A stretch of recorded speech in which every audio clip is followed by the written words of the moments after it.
Hey guys, this is Pat Jenkins of On the Hill Media and voice of Fayetteville High Bulldogs Athletics. Make sure and subscribe to our YouTube channel, that's On the Hill Media. Make sure you hit the bell for all notifications. As we say, let's get it.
triple-double.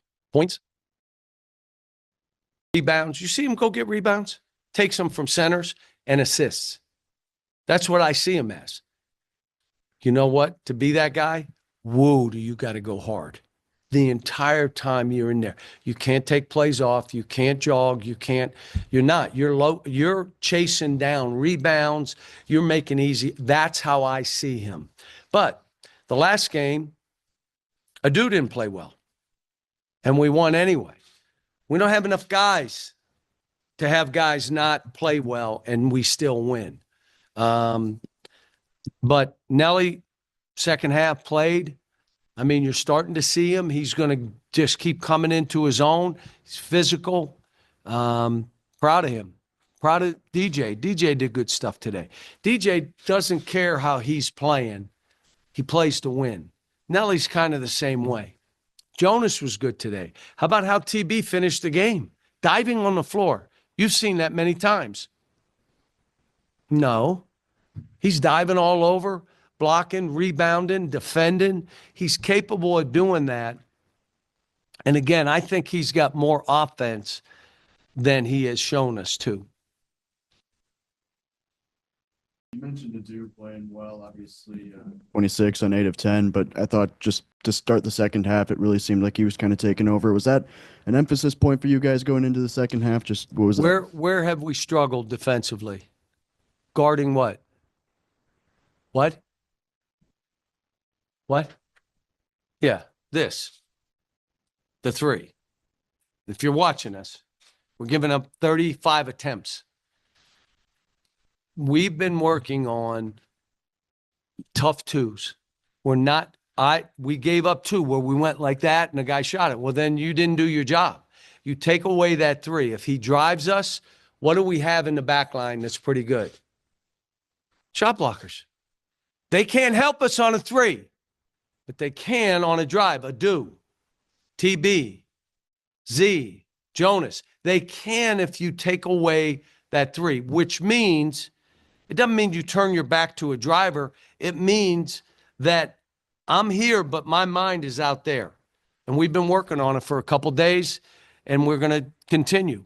So we're better at that. The other one is pick and roll defense. We got to get better. We're bringing the bigs up a little higher. But when you do that, the wings got a tag. They can't be out. So they got 2 or 3 dunks, didn't they? Down the middle because the guys on the wings didn't go in. You know why? They were worried about their man shooting the three. You can't be that. You got to help here and still take that three away. Well, I have to do both? Yes, if you want to play. You got to do both. So we got a lot of work to do, but I'm telling you, guard the three better, guard pick and roll. Let's get a healthy team. Again, Z got hurt. I mean, it's like crazy. I've never seen anything like it. Hard to scrimmage when you have 7 guys, 8 guys. It's just hard. But for some reason, I don't think anybody's feeling bad for us. The first half, I think you guys only committed maybe 1 foul, but you also only forced 2 turnovers. You feel like maybe there was a little lack of physicality defensively in that first half? No, what they do, they only had 7 in the second half, but what they do, I've coached this way with some teams. We're not going to throw a whole lot of passes. When you get it, break the guy down and try to score. Well, you're not turning that over. When you play that way, now it's hard to get assists when you play that way. How many assists did they have? 7. It's hard to get assists when you're playing that way, but it's hard to also turn it over. I coached against John Chaney. John Chaney, their team would end with 3 or 4 turnovers because they'd hold it and one guy would go and they'd shot clock and late and they just didn't turn it over. And they didn't make a whole lot of passes. They made 1 or 2 and that guy did it. So how you play sometimes dictates. Cmacs Southern Kitchen, located at 2190 MLK Boulevard, here in Fayetteville, Arkansas, on a very dreary beginning of the week. I'm joined here by my guy, producer, right-hand man, Demetrius Johnson. We're here to talk about the transfer portal. High school football They've crowned a few state champions. A few in our area have been deemed to be the best. We have one more on its way for the 4A state title. Also, too, the playoffs have been announced. Are you happy with the 12 that got in? Is there somebody that got snubbed? How do you look at it in that situation? And also, too, Arkansas's men come away with 75-60 winners over UTSA over the weekend. So they go 2-0 over the week of last week's basketball games. I'm joined now, and I'll bring him in, DJ, my man, Demetrius Johnson. A beautiful day in the Ozarks on a Monday.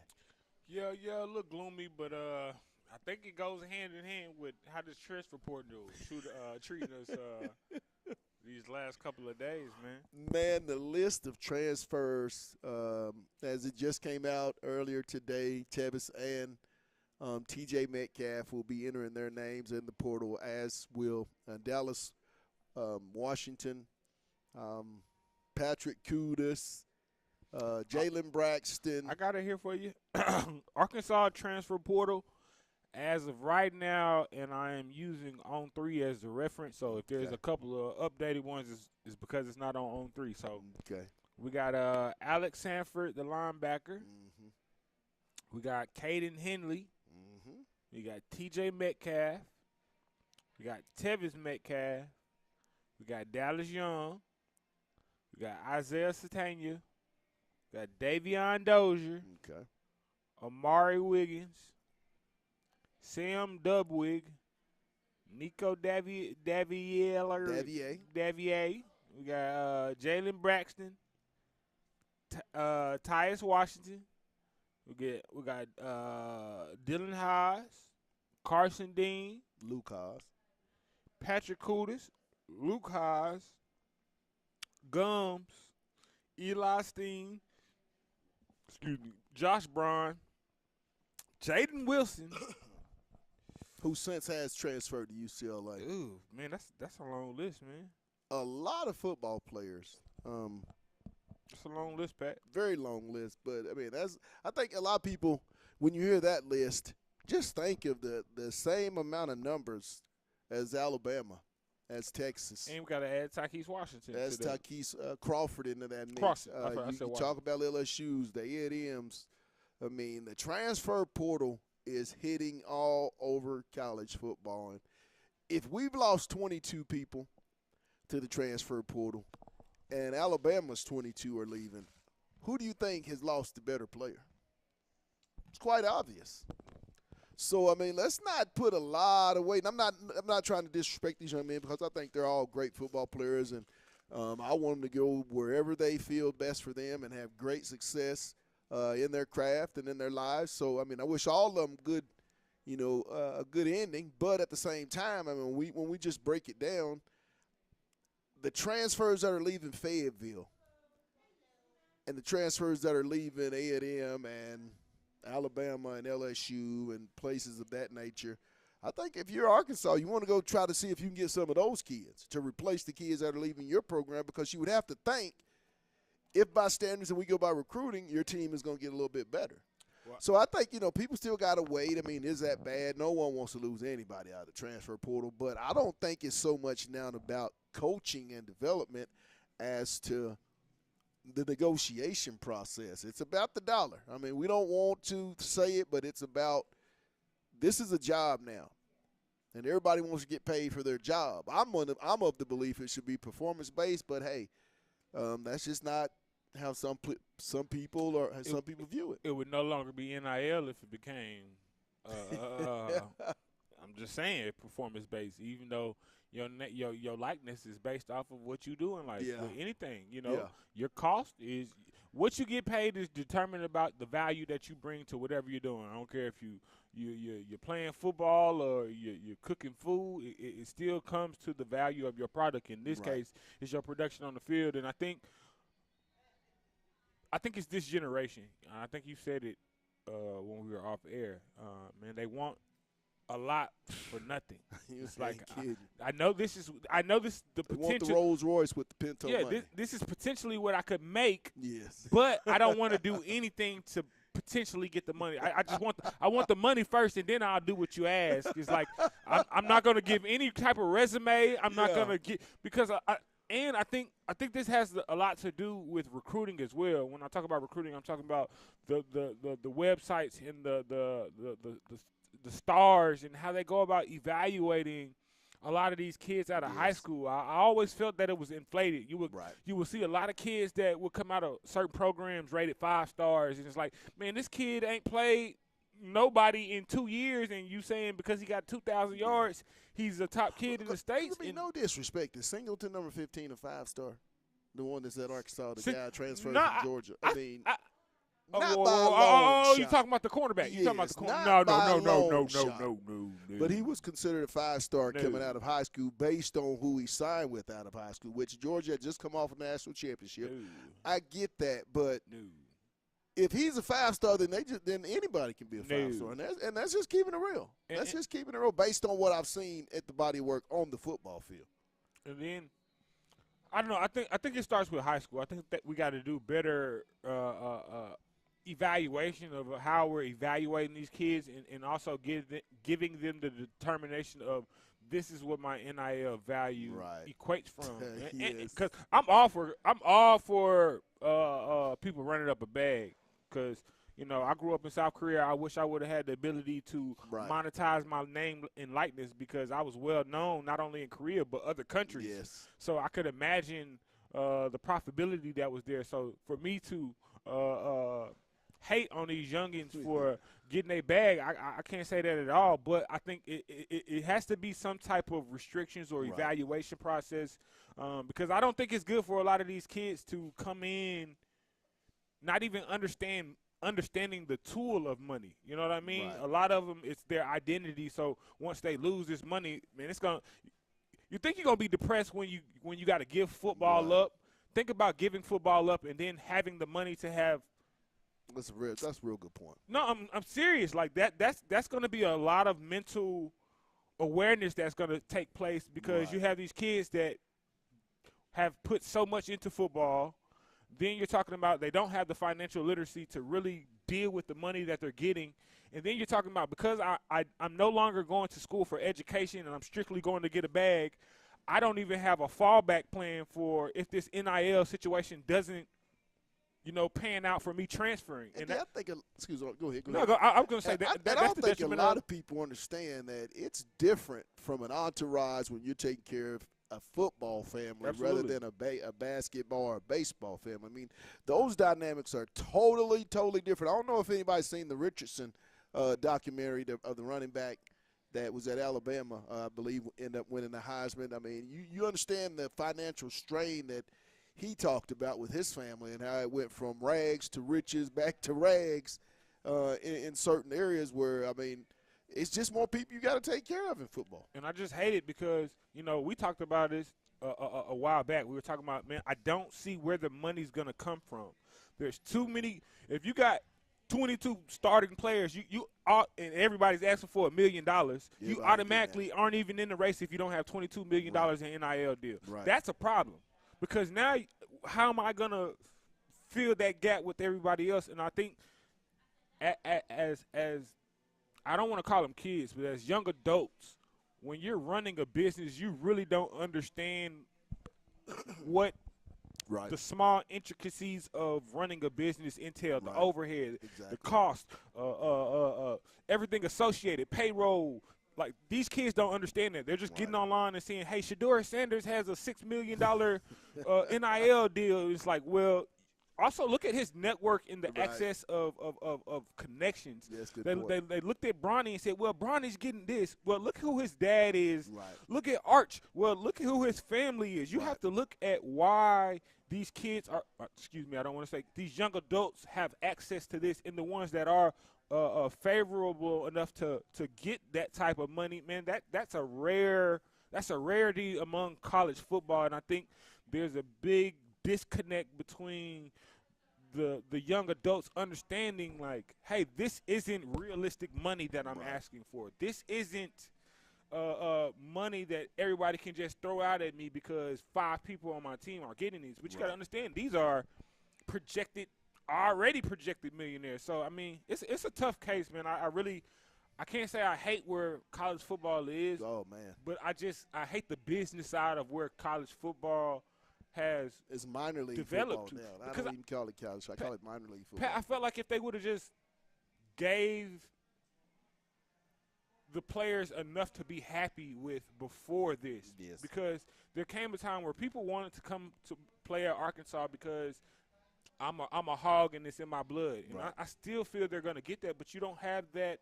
You don't have that mentality anymore, and it's going to be hard to grow that. Hey, there we go. We'll be right back. We have more to talk about. NIL, a lot of coaches around the country get the blame for kids transferring.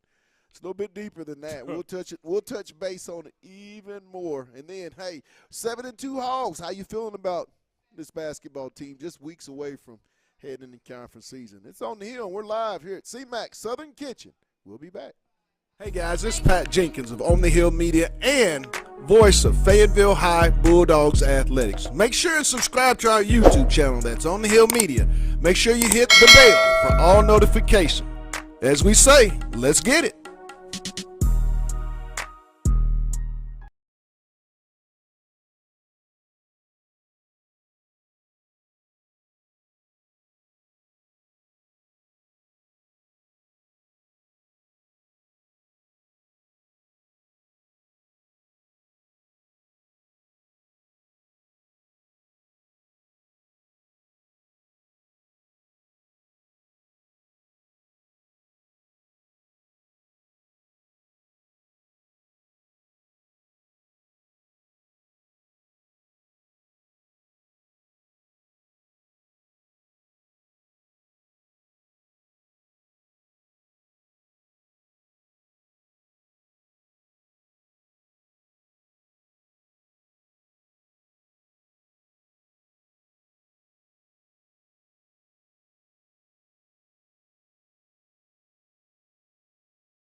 And welcome back here live. We're at 2190 MLK Boulevard at Cmacs Southern Kitchen.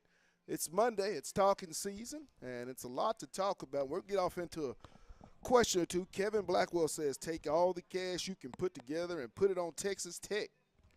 They got Arkansas's 2.5 right now.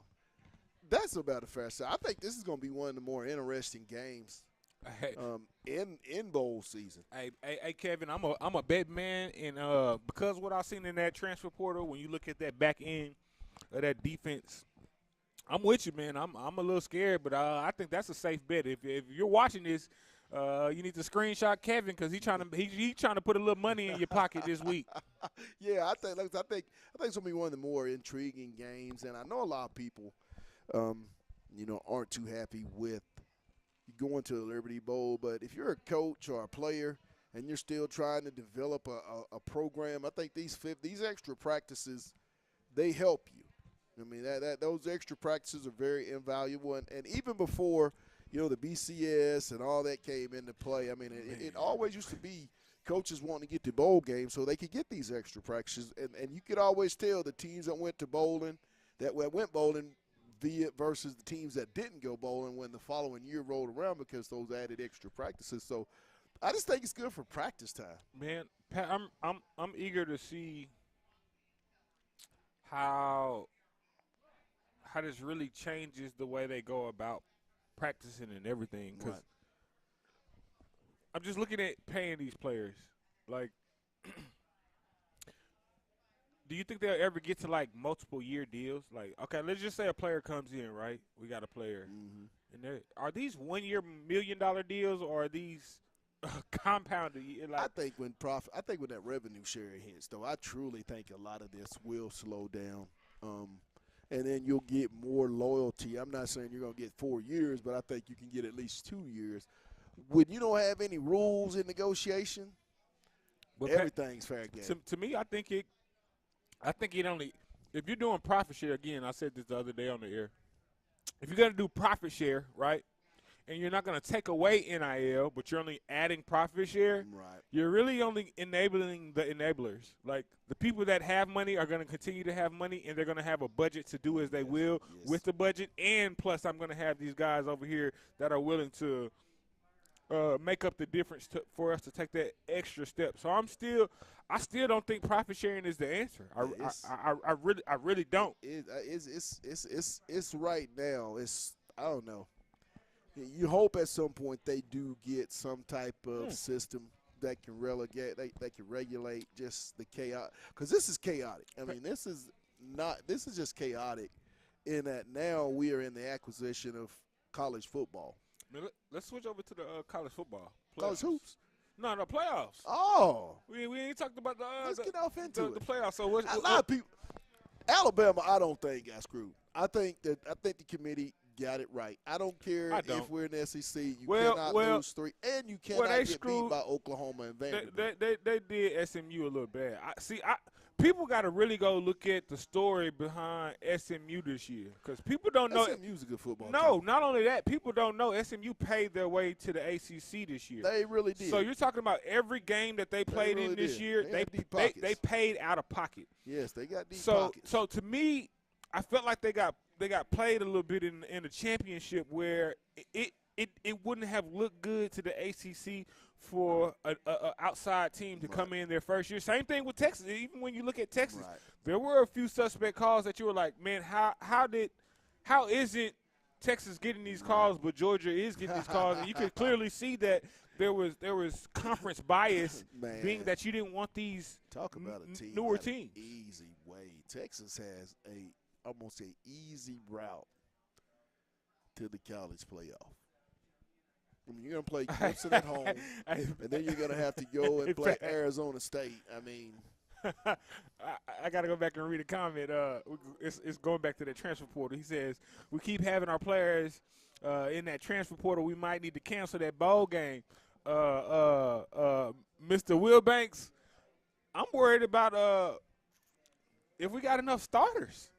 You're talking about it's going to be a lot of guys that have no SEC experience. And I'll tell you, Ms. Wilbur, this is throughout all of college football. I mean, Arkansas is not the only coaching staff that's in the war room trying to put together a roster. Have you seen how many people's left Alabama and Nebraska and A&M and Oregon? But I think the difference – it's all over. I think the difference between – especially when you're talking to some of these SEC programs – let me say this. I'm strictly talking SEC programs. I won't even talk about outside the conference. When you talk about a lot of these other players transferring from these programs, like at Alabama, they still have the resources to get their program. But at the same time, you have to also – there's the money issue. I mean, it's – and I think that's common with kids now. Everybody wants to get paid. And when you're not getting paid at a particular program, whether it be Arkansas or LSU or A&M, I mean, you're going in there and you're asking for a number. Okay, I mean, you're sitting down, well, what'd you get? Okay, well, I'm going to go in there and this is what I want. And so I think a lot of the transferring that's going on throughout college football is solely based on the NIL packages. I don't think it's been developed. I mean, why would Kendrick Law from Alabama transfer? He's getting a lot of wide receiver time. I mean, he's in the portal. I mean, a lot of starters. I think there's 3 or 4 starters that played on that A&M defense. 2 DBs and a starting linebacker at Tennessee. I mean, these are teams that are having kids transfer, and these guys are going to the playoffs. So it's like, I mean, really, then you can't be there for the team. So that's what I say. I mean, with this NIL and I'm like Demetrius. Hey, get your bag, and get all that you can for all that you do on the football field by going to school and taking those beatings every Saturday. Get your bag, but I just think the NCAA is going to have to step in and do something. They're going to have to step in and do something. But going back to Alabama, now I do feel like Alabama should have been in. Because you can't lose to the 2 worst teams in your conference. You can't let Vanderbilt beat you. I won't even say. And I think I think what got them is the way they played several weeks ago against Oklahoma. I think the way they were beaten really did them in. I mean, it was something that. It's kind of like some mud that you get on your face, and everybody sees it. Even though you wipe most of it off, it still had that stain because it was so much mud. I think that Oklahoma game really damage their hopes of getting in that playoff. Pat, who's your dark horse for the playoffs? Who do you have that one team that nobody's really looking at and saying, man, they may not have a chance to the Notre Dame. Notre Dame. Notre Dame is the most boring team, but they gonna get 10 wins every year. I like what Coach Freeman has done. He's instilled a toughness. At the beginning of the year, their quarterback was absolutely questionable, but I mean, as the season has progressed and the weeks have gone on, he has really been sizzling. I like the way they play defense. So I would have to say Notre Dame. Now does Notre Dame have a tough one if both them and Georgia win? Of course. But I think, if I had to have a dark horse, it would be Notre Dame. I think Georgia's going to win the national championship. I think Georgia's just been through too much in this year. I mean, played too many tough teams, and I don't think anybody's had the gauntlet that they've had to go through. So I think Georgia's going to win it. I think it's going to be Texas and Georgia again for a national championship for a third time. So I kind of got two. And I'm gonna start with Boise. I'll start with Boise because I think where they're positioned. And no, I'm not saying they can beat Georgia because you see, obviously, after they play, the winner of Penn State and SMU. But I think if they could get past Georgia, hypothetically speaking, I'm not saying they can, but I'm saying just looking at the brackets, I'm going to go Boise. I'm going to take a Penn State can have an outside fighter's chance. There's something about Franklin in big games. They just don't. Then I wanted to go to the other side of the bracket and go Tennessee. I think when you look at Tennessee and you look at how it's set up, and I'm talking about their path to the national championship, man, if they can win that Ohio State game, I think they can beat Oregon. How would you like to beat Oregon and be the only undefeated team in college football, the number 1 seed overall, and then you have to play? Tell them what you won. You get to play Ohio State or Tennessee, 2 teams that's been in the top 5 in this year's poll, 2 teams that have a enormous amount of talent. You get to play one of those teams. In the 8 or the 9th seed. I mean, I think Tennessee is all about how the freshman quarterback plays. I think if he can go in here and I won't even say be amazing. I think he can go in there and be a game manager because of the type of defense they have. I think, you say it all the time in the SEC, defense wins championships. And I think, again, if they can just go in there and he can just control the ball and not have too many bad turnovers, I think they actually can really compete. I actually think they're going to upset Ohio State. I know it's going to be a lot in those first 4 rounds. I mean, you talk about the common denominator in those games going to be cold weather. I mean, when you talk about going up north to Ohio State, then you're going to have to go to Penn State, and then you're going to have to go to Notre Dame. 3 of those spots on opening playoff weekend are going to be absolutely frigid. So if you're a team from the South, I mean, and going up north, you might look like the Miami Dolphins. Pat, we got a question from Mr. Josh R. Wilbanks. Is our defensive coach hitting the transfer portal as well, Pat? Oh, everybody's hitting the portal. I mean, they're going to – No, he said the defense – is our defensive coordinator – and make sure you answer it. Now you got to be careful what you say online now. I'm not even going to answer that. I mean, I don't know where that came from. I think T. Will's done a great job. I mean, is he losing players? Yeah, but I'm not even because this is the same defensive coordinator that just about a week and a half ago everybody thought was going to be leaving, and then that was the end of the world because he was going to go to Florida State. I mean, come on, I'm not even. That's trying to look for something to bitch about. Then let's just call it like we see it. I mean, I think this guy's done a great job and will continue to do a great job. And I mean, here's my take on it, Pat. I think he does what Bobby Petrino does. I think he goes and looks around and takes the opportunity to show Arkansas, hey, I'm like these players. You need to pay me my worth. And I'm not saying that he did the best job, but I will say a lot of those games that we did win early on was because our defense was playing lights out. The offense, it took a little time for that offense to start clicking, and it never really truly got rolling. So for you to come in and give Petrino $100,000 raise because teams are coming in here acquiring for his services. I think T. Will's going to take the same approach and say, hey, I'm not really interested, but I want to show you that there are other teams that want my services. So if you want me to stay at the University of Arkansas, you're going to have to give me a little bit more, just like these players. If you're going to pay these players, pay the coaches. Just because players are leaving on defense doesn't mean that's a Travis Williams situation. He's a bad coach. There's the reason that Isaiah or Kudus or people like that on offense leave because Bobby Petrino's a bad coach. I mean, that's a decision these kids have to make. We are in the transfer portal NIL world.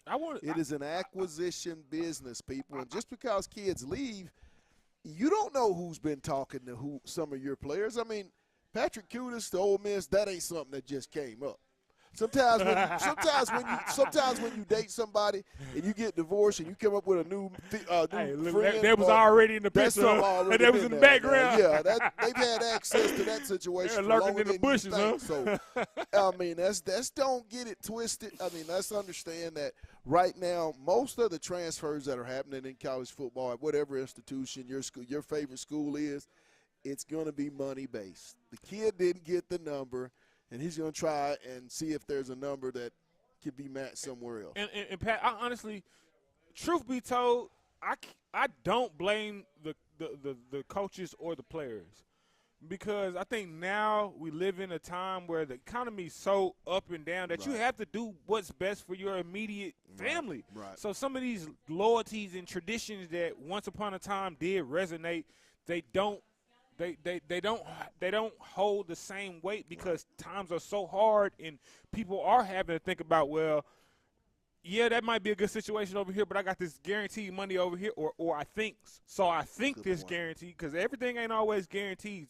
Some of these coaches are going to tell kids that they can come, young men, some of these coaches are going to tell young men that they can come here and you can get this, and then when they get there, they're not going to get what they thought, that offer of negotiation was over the phone. So again, I think again it's money season. I think everybody's just trying to find the best situation, and all money ain't good money. Yeah. But when it's a number you ain't never heard before, it can seem like a good situation. Real quick before we go to break, Aaron says, what about the chances of Arizona State? I do like what Coach Dillingham has done with Arizona State. I mean, from a program that was picked last to now they get by in the college playoff. They're the Big 12 champion. And what he went through last year, I believe 2-10, 3-9, something of that nature in his first year there, speaks volumes. And what he's also been able to do is rally around, get the people in the community, to rally around. Arizona State is in one of the largest metropolitan areas in all of college athletics. So the resources and the money are there. You just had to get the alum and get people excited about Arizona State football. And I think that's what Coach D has done. But, hey, we'll be right back. You're listening to On the Hill. It's Talking Season live from Cmacs Southern Kitchen. Hey, guys, this is Pat Jenkins of On the Hill Media and voice of Fayetteville High Bulldogs Athletics. Make sure and subscribe to our YouTube channel. That's On the Hill Media. Make sure you hit the bell for all notifications. As we say, let's get it.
And welcome back here. It's Talking Season. It's our Monday edition here live at Cmacs Southern Kitchen, located at 2190 MLK Boulevard. And if you just tuned in to our show today, if you will go into the location at Town 7420 or here at 2190 MLK Boulevard and tell them you heard an advertisement on the Hill Media for 25% off your meal, they will definitely get you taken care of. It is made Southern at heart, and yes, it is just that good. So make sure you get on down here to Cmacs Southern Kitchen, and once again at the 2190 MLK Boulevard location or 7420 West Sunset Avenue. Just tell them you heard an advertisement for 25% off of your meal, and you heard it on the Hill Media, and you'll be happy when you do that, I'm telling you. But, hey, we're in our final segment of our show today, and before we get out, I want to give a shout-out to the Greenwood Bulldogs for their state championship.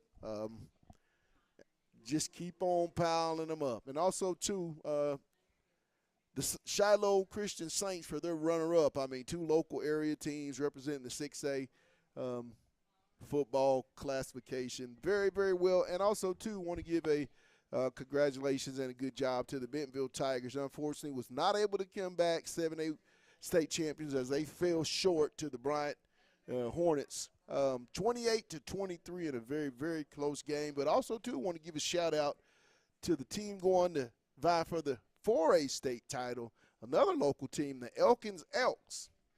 Got to the semifinals last year, went and beat Mills 33-22 and looking to make history as they're going to try to get the Elks first of their program history, the state championship. And they'll be taking on the Arkadelphia Badgers.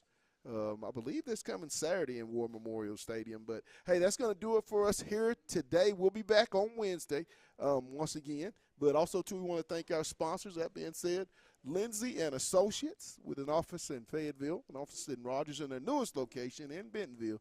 That's Lindsay and Associates. We bring great neighbors together. It's also brought to you by Fayetteville Glass.